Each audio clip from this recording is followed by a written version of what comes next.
ხანძარი ხობის რაიონში სოფელ საჯიჯაოში 50-მდე ჰექტარზე გაშენებული თხილნარი და ჩაის პლანტაცია დაიწვა. ხანძარი სოფელში გუშინ საღამოს დაახლოებით 9 საათზე განჩნდა.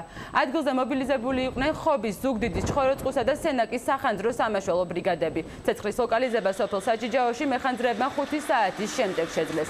აღნიშნულთან დაკავშირებით უკვე აღიძრეს სისხლის სამართლის საქმე. გამოძიებას შინაგან საქმეთა სამინისტროს ხობის რაიონული სამმართველო აწარმოებს. წინასწარი ინფორმაციით ხანძრის გამომწვევ მიზეზად დაუდევრობა სახელდება. და ძველი ჩაის პლანტაციებს ეკიდა ცეცხლი. გამომწვევი მიზეზები არავინ არ იცის.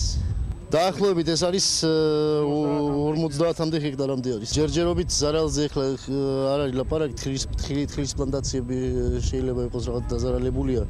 დანარჩენი მოსახლეობა არაფრის ზარალი მიუყენებია. გამოძახებული იქნა ძალები მონაწილეობდა თავისთავად ხობის სახანძრო სამაშველო სამსახური, ზუგდიდის, სენაკისა და ჩხოროწყუს სახანძრო სამაშველო სამსახური. 7 ერთეული ტექნიკა იქნა მობილიზებული და მოხერხდა ლოკალიზაცია. დაახლოებით დაჭერდა 5-6 საათი.